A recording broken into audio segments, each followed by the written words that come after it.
Okay, Venerable Myogen, Venerable Chikaku, and all Dharma friends joining us online. It is a great honor to have been invited by Venerable Myogen and Venerable Chikaku to share with you this important Buddhist treatise.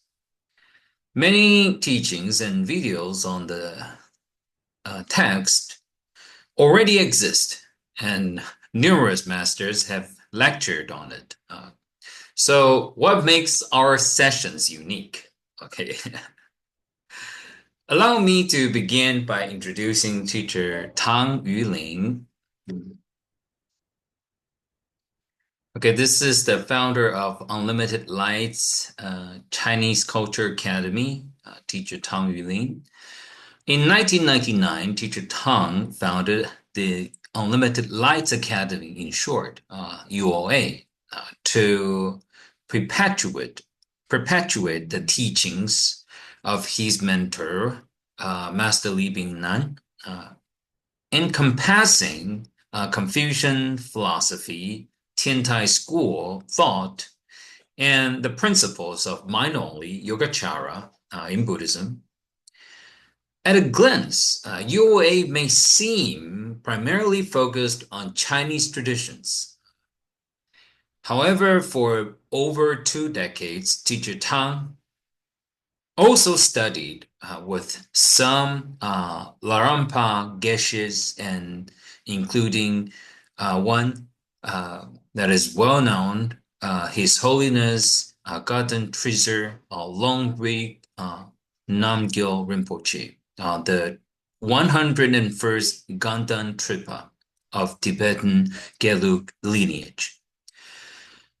So 20 years studying, more than 20 years studying with all these great Tibetan lamas, thereby mastering all the major treatises taught in Tibetan monasteries. I have personally studied Confucianism and Buddhism under teacher Tang for 14 years, until now. Before that, I spent 14 years as a monastic at Foguangshan, Taiwan's largest Buddhist monastery.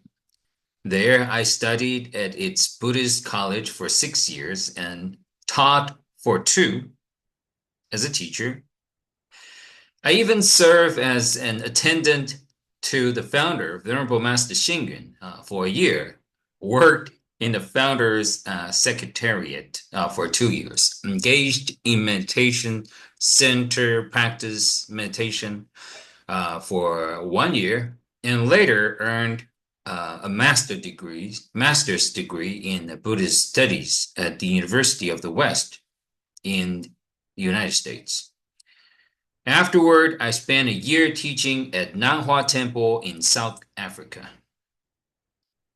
Yet, despite this extensive experience in monastic life and academic study, my understanding of Buddhism did not lead me to the true essence of Dharma until I began studying under teacher Tang at UOA. Over these years, under his guidance, I have delved into more than 20 important Buddhist scriptures, including the Mahayana Satadharma, Traka, Samyukta Shastra, door to clarifying the 100 phenomena of the Mahayana. The Vimalakirti Sutra, this is very famous, and Lotus Sutra, the whole sutra, various versions of the Ha Sutra in Chinese, in Tibetan, the Bodhisattva Bhumi Shastra, the 3 principal aspects of the path, 8 verses of training the mind, 7 points for mind training, the concise stages of the path to enlightenment, the practical spiritual guidance. There is Madhyamaka treatises, including in praise of dependent origination, the essentials of Buddhist meditation, which is in this Tiantai school in China, Chinese Buddhism, Xiao Zhiguan, and key Pure Land texts, such as the Amitabha Buddha's Sutra, some commentaries on the sutra, and some prayers included. Through these studies, I gradually came to appreciate the core teachings of Buddhism. In fact, if one begins by studying this treatise and does so following the lineage of Tsongkhapa, it provides an essential gateway into the Buddha's teachings. This echoes the words of this renowned Chinese Buddhist master Tai Shu, who once stated in 1930, apart from Shakyamuni Buddha, Bodhisattva Nagarjuna, Bodhisattva Sangha, and Master Xuanzang, the one I revere most profoundly is none other than Tsongkhapa.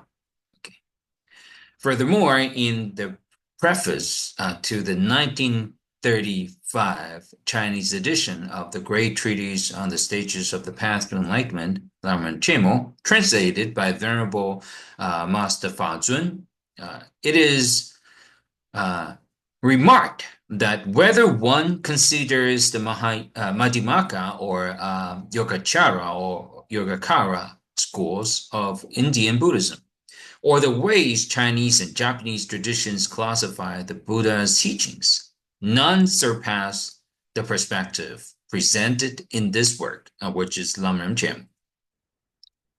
Therefore, by following Tsongkhapa's lineage to study this treatise and the associated Madhyamaka teachings, one inevitably gains insight into the essence of all Buddhist philosophy and practical methods of spiritual cultivation. Okay. So today I will present Teacher Tang's commentary on the Lam Rim Chen Mo in English. What sets our study sessions apart from other Lam Rim Chen Mo courses is that I'm not here to give lectures. Instead, I'll be reading through this treatise right alongside you, okay? Word by word, sentence by sentence. If you have any questions at any point, please feel free to interrupt and ask. We record our discussions and will upload to save in the cloud or share them via an unlisted YouTube link so everyone can review them later. You can also download our PDF files for reference. Should you find anything unclear, you're welcome to bring it up in our WhatsApp group, and I'll either find the answer or consult with Teacher Tang. We won't be rushing through the material. Our goal is to thoroughly read and understand the entire treatise. May all the Buddhas, Bodhisattvas, lineage gurus, and Dharma protectors bless us in successfully completing our study of this treatise. Thank you for joining us, and I look forward to our time together exploring this profound work. Okay. So before we begin our study, following Teacher Tang's guidance before each session, we will always invite everyone to join in a prayer. Now, please bring your hands together and recite with me. We all recite together. To help all sentient beings across all universes, we must strive for ultimate enlightenment. The path to enlightenment begins with learning the Buddha's teachings. We are currently exploring the Great Treatise on the Stages of the Path to Enlightenment, Volume 1. May all Buddhas, Dharma, Sangha, and past practitioners empower us to deepen our understanding of the teachings and equip us to overcome our own suffering and that of others. With unwavering dedication, we may achieve ultimate enlightenment and establish Pure Lands one day. Together, we can guide all sentient beings toward liberation from suffering and toward enlightenment. Before we begin our learning, let's take a moment to center ourselves. We can join our palms again and recite the name of the Buddha 3 times, seeking his blessings for protection and guidance on our study. Namo Shakyamuni Buddha. Namo Shakyamuni Buddha. Namo Shakyamuni Buddha. Okay, so this treatise, the great treatise on the stages of the path to enlightenment, Lam Rim Chen Mo, was composed by J. Tsongkhapa when he was 46 in the year of 1402, and stands as one of the central works in Tibetan Buddhism. If you study texts like the Ornament of Clear Perception, or if you revisit this treatise, or its abridged version after studying the Entrance to the Middle Way, you will gain in a deeper understanding of this treatise and of Master Tsongkhapa's message. It is not merely a standalone work. Rather, it encapsulates the essence of the Gelug tradition's 5 great treatises, all integrated within this one text. Even those who have passed the rigorous examinations, such as the Larampa Geshe in Tibetan Buddhism, may not have read this book. Do not assume it is simple. At the beginning of one's studies, its deeper meaning often remains elusive, and interpretations can vary widely. Yet, even after successfully completing the Larampa Geshe examinations and engaging in intensive debates, scholars still return to their teachers and study this treatise further. Okay, so today we are fortunate to have the necessary background to explore this work. I firmly believe that through gradual, dedicated study, we will gain valuable insights and enrich our understanding. Okay. So we can see the title, the meaning of the title here, The Path to Enlightenment, Pu Ti Dao, which is Bodhi Path, the Mahayana way. And stages, 次第, there are small capacity, middle capacity, great capacity. In Chinese would be 下士道, 中士道, 上士道.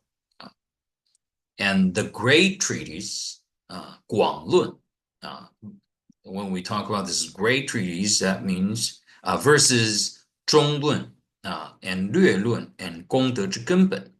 Okay, so what would be the term Bodhi path? Okay, refers to the Mahayana perspective in which, after someone studying the Buddha's teachings arouses the bodhicitta, the mind that aspires to become a Buddha, they proceed through a long period of practice until attaining Buddhahood. Okay, this journey is called the Bodhi path, representing the path to awakening. Again, the Bodhi path, that is the path to Buddhahood. Okay, so keep that in mind. Also known as the Mahayana path. So this is not designed for other purposes, but for the purpose to attain the Buddhahood. Okay, so the cause and effect emphasized in Buddhism a lot. The cause is bodhicitta. The effect here is the Buddhahood. Stages refers to the process of proper preparation before actual practice. Then step by step, progressing through the approach of the small capacity, the last or lowest category of persons, which focuses on worldly merit and striving merely for fortunate rebirth in a heavenly realm, still within samsara, followed by the approach of the middle capacity, the middling category of persons, categorized by a distaste for the cycle of existence and seeking liberation for oneself. And finally, the approach of the great capacity, the highest category of persons, which aims to attain enlightenment in order to free all sentient beings from suffering. Okay. The term Great Treatise refers to the text in contrast to the middling graded path, or that is the Zhonglun, and the condensed graded path, which is Lüelun. There is also a word called the foundation of all good qualities. You must probably have heard of 功德之根本, which is recited daily as a concise verse, a summary of the stages of the path. The entire treatise, the Lam Rim Chen Mo, is based on Master Atisha's Lamp on the Path to Enlightenment. Master Atisha's time is around 10 to 11th century, and can be seen as an extensive elaboration of Master Atisha's original work, this Lam Rim Chen Mo. Okay. So, Bodhi path, the stages to Buddhahood. Okay. Generally speaking, the preliminary foundation from here, this bottom part, involves associating with good spiritual friends. Okay, with good spiritual friends, we can say like spiritual teachers included. And of course, a lot of Dharma friends work together to study the Dharma and cultivate together, help each other to attain enlightenment. In obtaining a precious human birth, that is included. But this is foundation. Some people might think that, okay, I'm prepared for what? For learning the Dharma only. And no matter it's small capacity, middle capacity, great capacity. Okay, but here we are saying like this is the stages to Buddhahood. So we're aiming to become a Buddha one day. The path of the small capacity is categorized by realizing impermanence, refuge, and karma. The middle path by the mind of renunciation, and the path of liberation, mostly to be away from all suffering. And this self-liberation refers to that eradicate all possibilities to be born again into this free realms. In this cycle of birth and death, into the samsara. And the great path by bodhicitta, or the great path is by bodhicitta, the six perfections, and the dual cultivation of calm abiding and insights, which is this samatha and vipassana, as expounded in the foundation of all good qualities, if you have learned. Thus, when we cultivate association with good spiritual friends, we do so for the sake of bodhicitta and Buddhahood. Okay, no other purposes, but this would be what we are working on for the sake of generating bodhicitta and attaining Buddhahood. Yet the preliminary foundation itself also prescribes such association, which is termed the common path. Okay. Let's see. Okay. So this is the common path, including the preliminary foundation, the small capacity, the middle capacity, on common path, the great capacity. Okay. So, in essence, the common path means that both parties practice impermanence, for example, together. However, the significance differs. On the path of middle capacity, the practice of impermanence is for the cultivation of renunciation. Okay, the purpose is like that. On the path of small capacity, to practice this impermanence would be for the purpose to secure a favorable rebirth in samsara. Okay, the purpose would be different. And on the path of the great capacity, it is for the purpose of bodhicitta. Okay, therefore, the meaning inherent in this common path varies accordingly. Regarding the Mahayana path, from the arising of bodhicitta to the attainment of Buddhahood, this progression is not part of the common path. For one who practices solely the preliminary foundation by following the small or the middle path, it is impossible for them to generate bodhicitta, nor is it possible to practice the small path while generating bodhicitta. Likewise, one following the middle path will not generate bodhicitta, nor practice the six perfections, or engage in the dual cultivation of calm, abiding, and insight to realize the right view of emptiness and overcome the obscurations of cognition to attain Buddhahood. So, the path of the great capacity is termed the uncommon path. Uncommon. Okay, uncommon path. Another way to look at the common and uncommon paths is that within the Mahayana teachings, practitioners also engage in the practice of impermanence. Okay? No. This common path means that although practitioners at various levels observe impermanence, their underlying intentions differ. Great capacity, the practice of impermanence is undertaken to arouse bodhicitta. Middle capacity, impermanence is practiced to cultivate renunciation and the aspiration for self-liberation.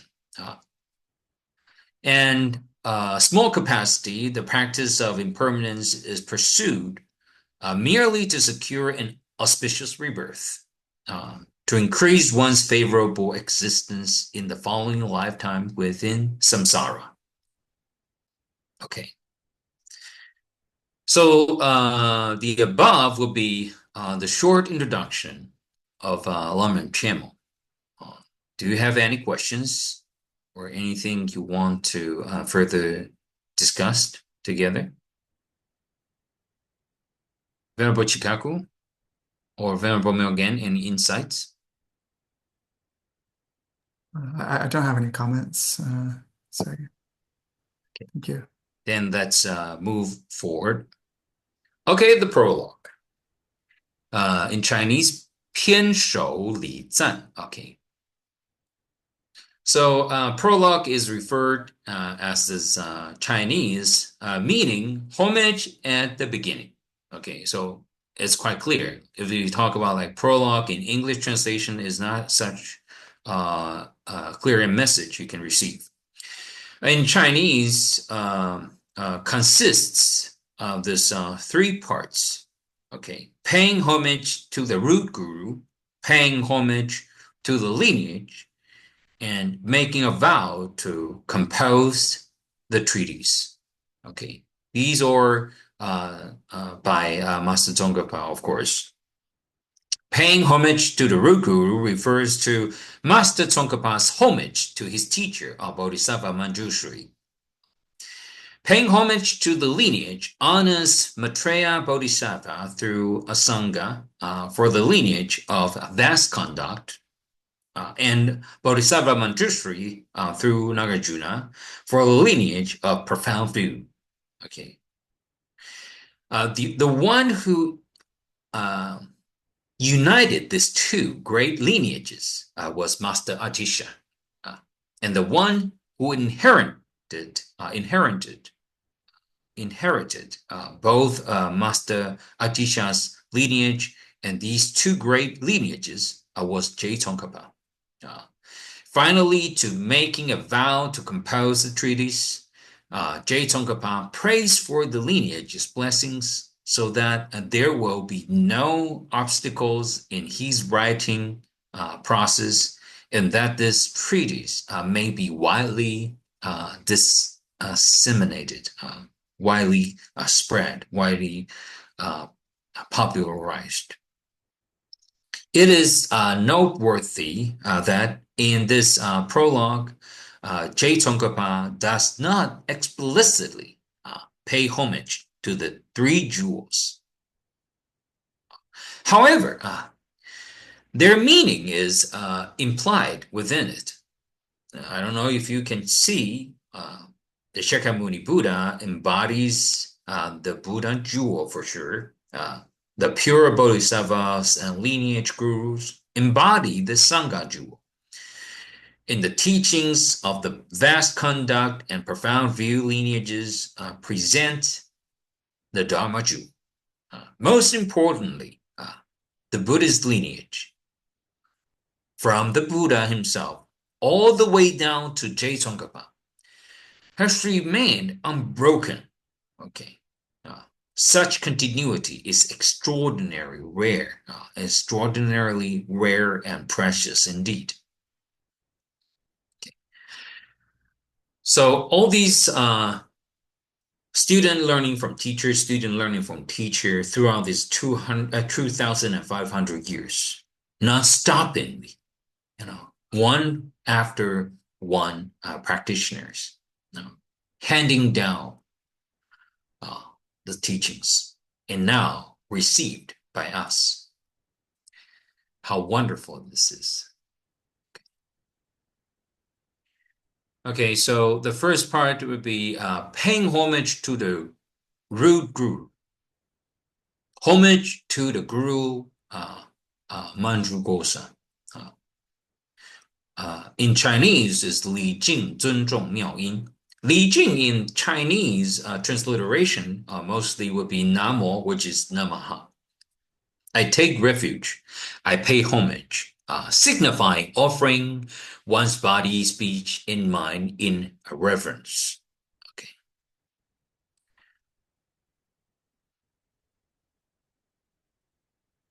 The guru, or in Chinese, 尊重, kind of like respect, or respectfully addressed. Okay. I'm referring to this guru, the root spiritual teacher. The first part of the primarily object of reliance for a disciple through the guru, one derives the greatest benefit. Okay. So we need to talk about the benefit. Always have to be talking about the benefit. If no benefit, then why we spend time here and study together?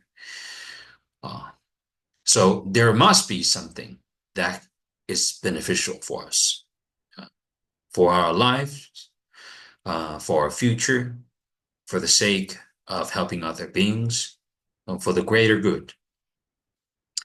To emphasize the importance of a proper object of reliance, one must personally meet and receive teachings from a guru to call them one's root guru, the root spiritual teacher. A painting or statue cannot fulfill this role. Tsongkhapa himself practiced guru yoga to directly encounter Manjushri Bodhisattva. Okay, thus establishing Manjushri as his root guru. Okay, so we can't say like this will be our root guru unless we practice this guru yoga. Okay, the guru yoga is a crucial practice in Tibetan Buddhism. Particularly in Vajrayana tradition. It emphasizes the reunion of one's mind with the guru's wisdom, considering the guru and Buddha as non-dual. Okay, the fundamental source of spiritual attainment, this part, highlights the guru as the origin point from which correct views arises. If a spiritual teacher cannot offer precise guidance in the Buddha Dharma, facilitating both understanding and practical cultivation necessary for enlightenment, the very means to liberate oneself from suffering and strengthen one's ability to navigate life's challenges. Okay, that's something that we're pursuing through learning the teachings of the Buddha. But if the guru cannot help us, then that particular so-called guru cannot be the true root guru. Okay, so it is really hard for us to find one. But someone who will be able to explain all these teachings will be someone that is valuable and worthy spending time for learning with them. Thirdly, on this basis, the guru imparts Vajrayana teachings and essential instructions. Okay, so let me ask a question. Why is paying homage to the lineage considered more important than paying homage to the three jewels? Okay. It's at the very beginning of this treatise. Tsongkhapa is not paying homage to the three jewels. Why?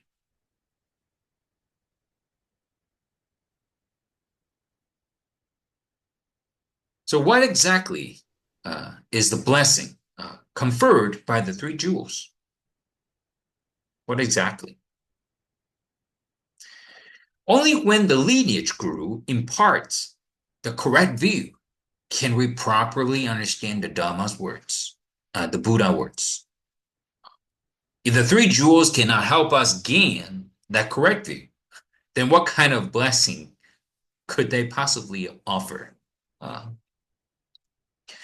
Furthermore, to truly benefit from Vajrayana teachings, direct guidance, or transmission from a qualified guru is essential.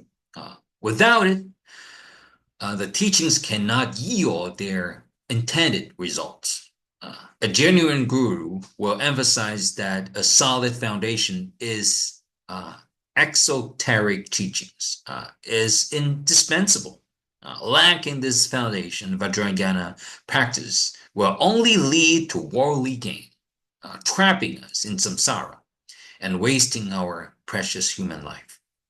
Okay, this is not what I said. Now, Teacher Tang says. You can find from a lot of commentaries on Lam Rim Chen Mo. Okay, so homage to the Guru Manjugosa. Okay, Manjugosa, also known as Miao Jixiang in Chinese or Miao Yin. Manjushri means this here subtle auspiciousness. Miao Jixiang. While Manjugosa can be translated as a wondrous voice, a supreme beautiful sound. Miao Yin, so these very two characters, Miao Yin, wondrous voice. Paying homage with one's life, body, speech, and mind to the root guru. This phrase refers to paying homage to the sublime deity or bodhisattva, or the root guru. Specifically Manjushri, who is considered a refuge. As Tsongkhapa himself said, when seeing the kindness of the guru, and so on. Okay. Therefore, it is an expression of respect towards the source of blessings, the guru and Manjushri. Okay. So to see the kindness, what kind of kindness you can see from Manjushri as a guru? The guidance for us to realize the teachings of the Buddha, to achieve this wisdom. Among the enlightened qualities of Buddhas and Bodhisattvas, their speech is considered most extraordinary because it is engenders correct view. This surpasses displays involving body or mind, such as miracles you can see from someone's shining body, or will be able to help you solve your problems for a short period of time. No. Since without correct view, sentient beings cannot attain self-liberation or Buddhahood, will be stuck in the samsara. Okay. So this is something we need to keep in mind. The speech is so important. That's why we call Manjushri the wondrous voice you can listen to. Okay. And that is the subtle auspiciousness that we are looking for. With good guidance, with the wisdom that we can surpass all the suffering and enlightenment that we can achieve through the words of these awakened beings. Okay, prologue. Homage at the beginning, we say that paying homage to the lineage, which is this, the lineage. You can see from the top here, the chief of the Shakyas, referring to the Buddha. Two great trailblazers. Okay, this is according to the translation. Profound view. Okay. Manjugosa all the way to Nagarjuna, or vast deeds, vast conduct. Ajita or Ayita Maitreya until Asanga. Okay, so these two lineages to Dipankara, Atisha, Master Atisha, and all the great teachers, all these gurus of the stages of the path lineage. Okay, this will be, I don't know how to pronounce them well, so probably you, George, you probably can pronounce better than me. Yeah, it's Kyoke Zampo, Uh-huh. Namka Gyaltsan, and Wow. the gurus of the stages of the path. Yeah. Thank you, thank you. So we will have this mirrored field. When we talk about mirrored field, we will discuss them, introduce them in detail. Okay, now entering into this verse, we can recite all together. I bow my head to the chief of the Shakyas, whose body was formed by 10 million perfect virtues, whose speech fulfills the hopes of limitless beings, whose mind sees precisely all objects of knowledge. Okay, in Chinese, 具指圆满妙善所生身，盛满无边众生希愿语，如实关键无语所知意。于是释迦尊主其手底。Okay, let's dive right in this. So from the verse in English translation, the last sentence in Chinese became the English version's first sentence. I bow my head to the chief of the Shakyas. Okay, 于是释迦尊主其手里。Shakya means ability or bravery. Okay. Ability to show kindness, bravery to show compassion, all the same. Okay. Shakya among those born into the clan. Okay. And chief would be the Buddha. Okay. So the supreme guru, Tsongkhapa, is so deeply revered that he touches the ground with his most exalted part of his head and his body, the head. And bow my head. Okay. a respectful salutation offered through the three gateways of body, speech, and mind. Okay, so in the commentary, the Lamas referring to this bowing as sincere as offering this three gateways, the body, speech, and mind. And that includes the whole self wholeheartedly.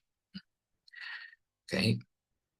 And whose body was formed by 10 million perfect virtues. 10 million here. 句子, the Sanskrit word koti similarly denotes the pinnacle or ultimate limit. This term signifies an affable number or the ultimate limit of numbers. Okay, so 句子 in English is like 10 million, but actually it's like it's uncountable number. Okay, and perfect virtues. This refers to the Buddha fruit attained through the accumulation of auspicious merit and wisdom. Okay, so two parts: merit and wisdom. And body. Okay, this body. It's dignified and resplendent appearance, including this 32 marks and 80 minor characteristics, is such that upon upholding it, one's heart fills with joy rather than a sense of aversion. Meaning, like, if you see the Buddha yourself, you will be delighted. Okay, you never get tired of looking at the Buddha.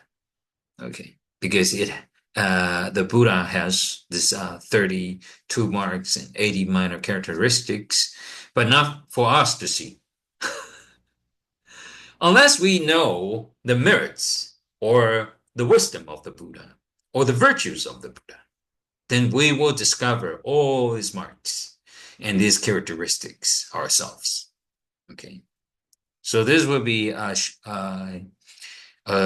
look of the marks. Yeah, so when artists they are making the statues of the Buddhas and Bodhisattvas, these 32 marks, they will keep in mind to make the statues. Like here, most obviously this cranial protuberance, this part, and also this between eyebrows here, wide tuft of hair between brows here. Okay. So according to the Madhyamika Ratnamala, the jewel godland of the middle way, okay, the amount of merit needed to attain the fruit of Shravaka or Pratyeka Buddha when multiplied by 10, okay, multiplied by 10, is required to achieve even one single pore on the body of the Buddha. The Bhagavan, okay, one pore. Then, when the merit for all such pores is multiplied by 100, that equals to the merit needed to achieve any one of the Buddha's 80 minor characteristics. Any one of the 80.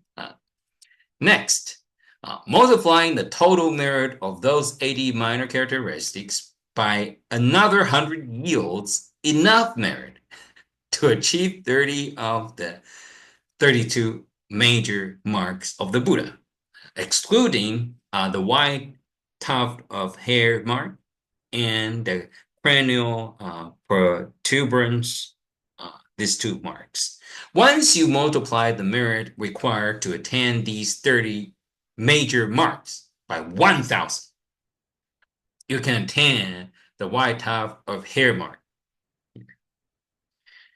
Finally, when you multiply that amount of merit by 100,000, you can attain the cranial protuberance on the Buddha's head.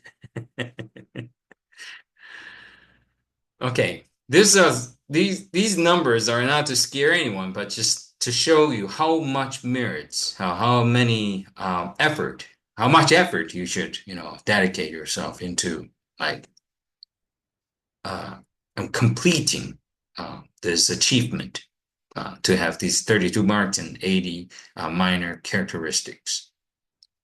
So when we speak of the Buddha's body, uh, we're especially referring to the aspect tied to the Buddha's accumulation of merit.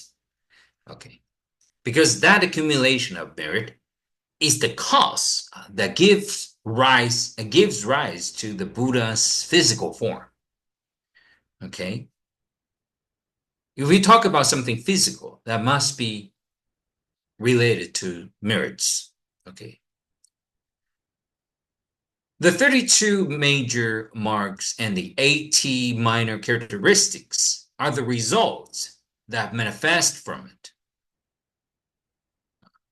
So causes and effect, causes and results. While it is said that merit is perfected by wisdom and wisdom is perfected by merit, both aspects support and complement each other. Okay, now is the question. What does the saying, merit is perfected by wisdom and wisdom is perfected by merit mean? Venerable Chikaku? Sorry, can you repeat slower a little bit? Oh, too fast? Sorry. Yeah. So what does the saying, merit is perfected by wisdom and wisdom is perfected by merit mean? They both depend on each other. You cannot have merit without wisdom because how will you decide good thing to do? Basically, I don't know if you can hear me clearly because of background noise. Sorry. So basically, yeah, both of them kind of support each other. Bodhicitta? Sorry. So related to what? To bodhicitta, you mean? Sorry. uh, can you repeat? Sorry. Okay, probably because it's too noisy over there. It's fine, no Yeah. problem. Yeah. So we can't hear the noise, but probably you can hear them. So never mind. Oh, Verbal Myogen, would you please share with your thoughts on this?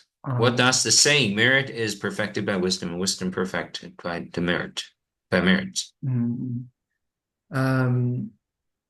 I think, in order to acquire wisdom, you have to have the right conditions to practice, and doing good deeds and kind of generating merits creates those conditions.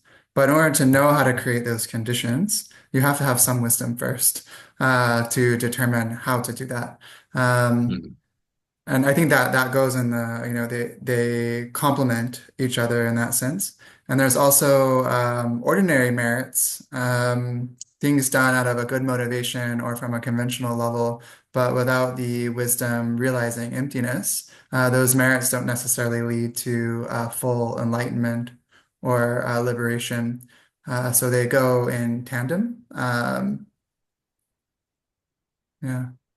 That would be So my merit, my answer, my so comment. merit is perfected by wisdom because making decisions or making right determinations. Right, towards So the enlightenment. merit, toward enlightenment, and wisdom is perfected by merit.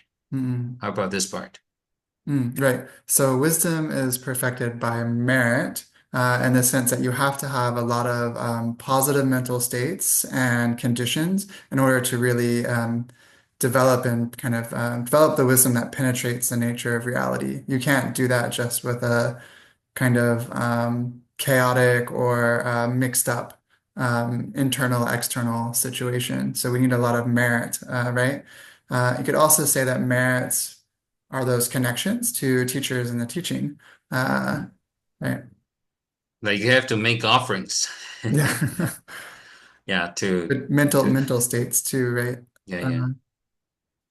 But so this is also very interesting. So why like you can see from a lot of biographies of all these great gurus, they always like bring gold or like jewelries to the guru to make offerings. Do we really have to spend that much money for that purpose? Oh, does it And cost why that they much? do why did that? Why they did that? How much does enlightenment cost? Yeah. I think my take with those situations is that they're very symbolic, that the person is kind of extending their capacity to give and practice generosity. The teacher themselves doesn't really need the gold or the servants or the palaces or what have you. But this is the person showing that they're willing to give up what is precious or valuable to them in order to receive the teachings. So I think Most even better, like even better to compare with the gold and right. jewelries. Yeah. This is worth more than this.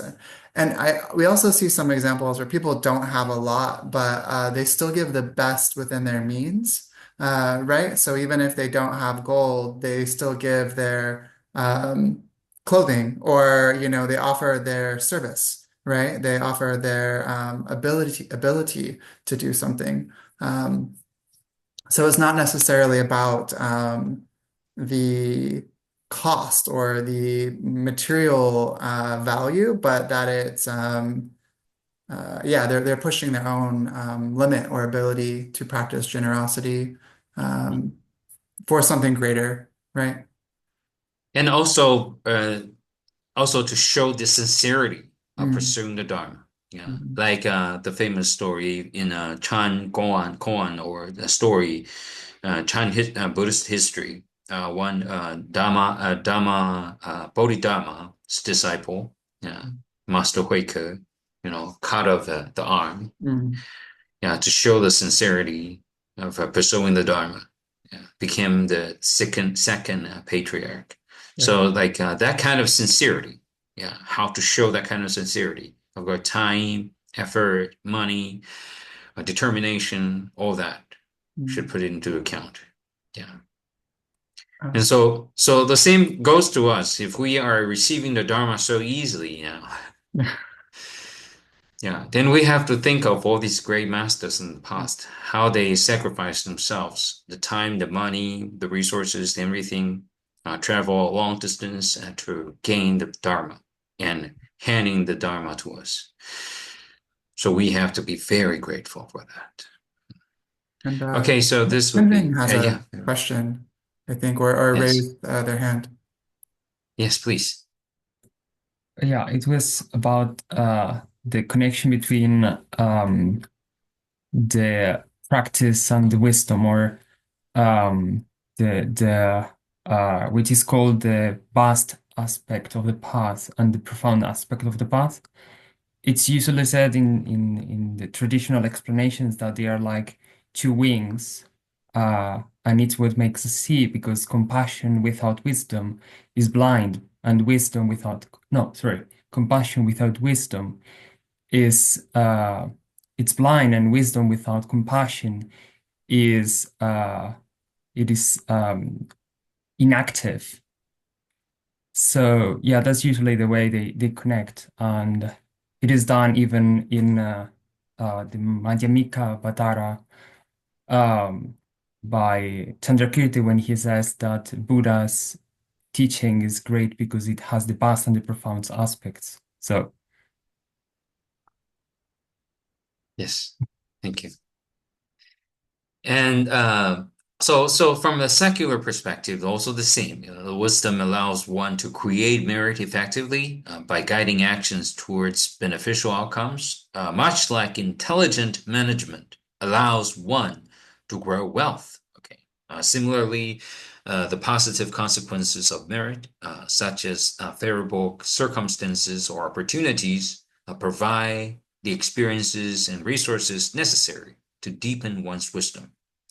Okay, so all these are related, just like Venerable Milgen explained earlier. And of course, George, right?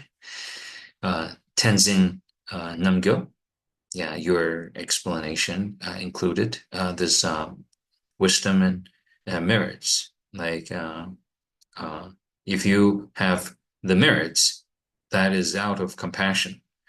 Yeah, and that is important. But without the guidance of wisdom, that is dangerous. Yeah. Yeah.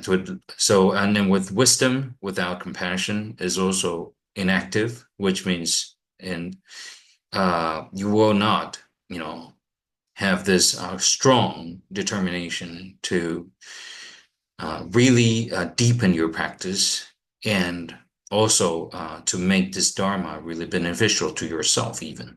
Yeah. Because without all these sentient beings to help, and then you won't be able to develop different abilities or feedbacks or experiences to go further in spiritual cultivation. Okay, whose speech fulfills the hopes of limitless? Limitless means 成满无边众生希愿语. Fulfillment, two parts. One is partial fulfillments, and two is complete fulfillments. Okay, so the partial fulfillments referring to a state in which there are no calamities, for example, in the world, or people can live peacefully, or the fulfillment of making the Buddha's teachings flourish. Okay, that's partial fulfillments. Like no calamities in the world. For example, like Master Li Bingnan, Teacher Tang's teacher, when he was alive in Taichung area in Taiwan, there was no typhoon for decades. But once he passed away, typhoons started hitting Taichung city. Okay, that's no calamities, the partial fulfillment. And people can live peacefully, for some of the gurus, when they're there, the politically aspect of or economic aspect, and people live happily and peacefully. And the Buddha's teachings flourish also because of the great guru at the time, so the Buddhism can become flourished at the period of time. A complete fulfillment referring to the total eradication of all afflictions and obstacles, culminating in the attainment of perfect Buddhahood. Okay, so we are talking about these different perspectives to talk about this fulfillments. And speech fulfills hope. What does that mean? By means of the Buddha's speech, sentient beings gain correct views. So the correct views is so crucial. These correct views then inspire the growth of both merit and wisdom for sentient beings. And limitless beings, this part, while we speak of sentient beings as limitless or boundless, they still exist within finite. Okay. Albeit vastly large number, okay, we can deduce this through reasoning. Some beings in the universe have consciousness, while others do not, okay?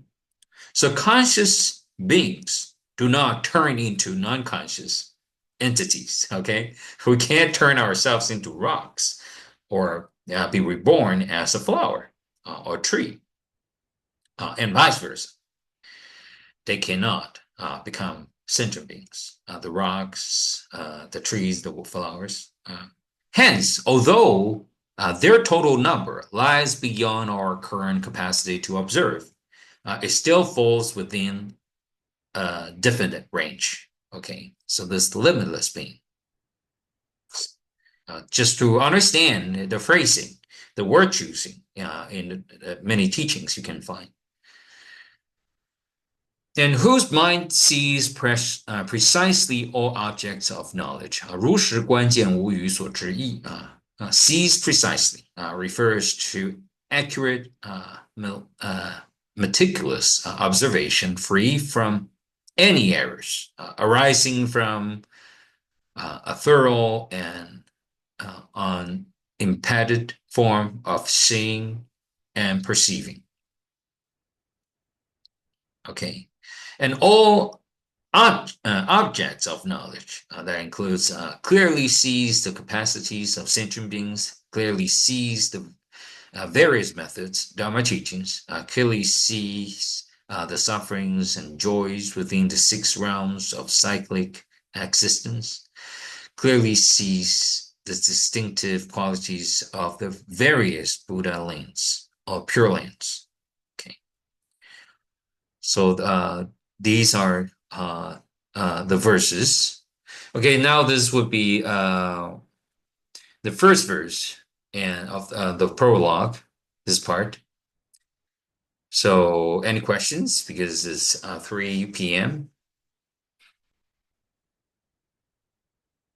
Or if not, then we will leave the discussion to next week on Sunday. Venerable Myogen will be leading us to go through the text again and see if we can bring any more profound meanings of the text, and to see how we can actually cultivate through all these wonderful teachings by J. Tsongkhapa. Okay. Then let's transfer our merits. Joining poems. May the merit gained from this practice adorn the Buddha's Pure Land. May it repay the kindness of parents, sentient beings, teachers, and the triple gene from above, and relieve the suffering of those in the hell, hungry ghost, and animal realms below. May those who see or hear of this practice generate the aspiration for ultimate enlightenment. When this life ends, may we be born together in the land of ultimate bliss. We pray to all Buddhas of the 10 directions, past, present, and future, to all Bodhisattvas and Mahasattvas, Mahaprajna Pramita. Omitofo. Thank you, Venerable Myogen, Venerable Chikaku. Thank you, George. Tenzin Gyamso Nyamcho? Tenzin Nyamcho? Namgyal. Namgyal. Oh, Namgyal. Tenzin Namgyal. Tenzin Namgyal. Namgyal used to be one of my students, Oh. but not you. Yeah, we are Dharma friends. Thank you. Good to see you. Namgyal. Okay, thank you. Omitofo.